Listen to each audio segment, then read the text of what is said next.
Pagka ganito ang pagkakaluto ng ampalaya, hindi na talaga gaano mapait. Ganon din na malutong-lutong pang isda pagkakainin. Paborito naming ulam to dun sa Chinese resto dito sa Hong Kong. Unang gagawin dito, ihanda na muna ang pompano. Nahugasan na tong mabuti, gilitan sa makakapal na bahagi nito, para naman pantay-pantay ang pagkakaluto. Linisin din itong mabuti sa loob para hindi malansa. Ngayon, pwede na tong timplahan. Maglagay ng kalahating kutsarita ng asin, 1/4 kutsarita ng paminta. Paghaluin lang itong mabuti, saka na ikuskus sa loob at labas ng isda. Masarap yung ganito, yung makasipsip ng konti lang na pampalasa yung isda bago ito maiprito. Para sa mas malutong na pagkakaprito, maglalagay ako dito ng 1 kutsara ng cornstarch. Ganon din na ikuskus ito sa loob at labas ng isda hanggang sa mabalot na nga ito ng cornstarch. Saka na ito hayaang maibabad sa mga rekado ng 15 minutos sa room temperature. Matapos nga ang 15 minutos, magprito na tayo. Maglalagay ako dito ng 1 tasa ng mantika. Siguraduhin lang na tama yung init ng mantika. Yung ganyan lang huwag masyadong mainit. Isa-isahin nang ilagay itong mga natimplahan nating pompano kanina. Takpan, saka na iprito ng mga nasa 8 minuto. O kaya naman hanggang sa magkulay golden brown na yung pagkakaprito nito. Gamit dito yung medium high setting ng apoy. Para nga pala sa mas magandang pagkakaprito nito, dapat yung takip ganyan lang, may bahagyang singawan. Mahalaga rin na sapat lang ang init ng apoy, hindi yung sobrang hina. Para naman crispy sa labas, pero juicy sa loob. Paalala lang pala na iwasan itong ma-overcook para hindi ito mag-dry. Magaspang na kasi at makunat pag nagkaganon, di na masarap kainin. Pwede na itong baliktarin. Lutuin ng kabilang panig na mga nasa 6 na minuto na lang.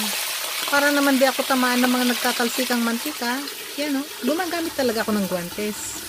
Matapos nga ang 6 na minuto, kumalma na yung mantika, di na masyado maingay. Ibig sabihin nito, luto na ang isda.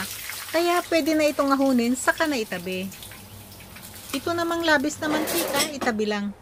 Masarap to, panggisa ng mga gulay. Nagtira lang ako dito sa kawali ng mga 1 kutsara ng mantika. Ilagay na ang ampalaya, saka na ito gisa-gisa ng mga nasa 2 minuto. O kaya naman hanggang sa makita na medyo nalanta na ito.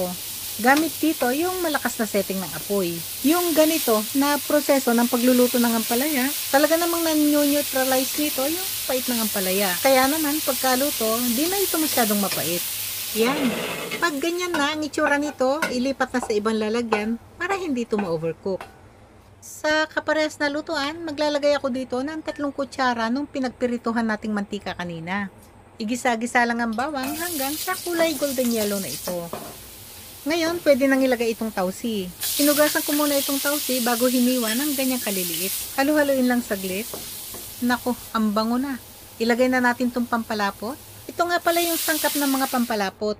1 tasa ng tubig, 2 kutsarita ng cornstarch, 1 kutsarita ng asukal, 1 kutsara ng liquid seasoning, 1 kutsara ng toyo, at 1 nakaumbok na kutsara ng oyster sauce.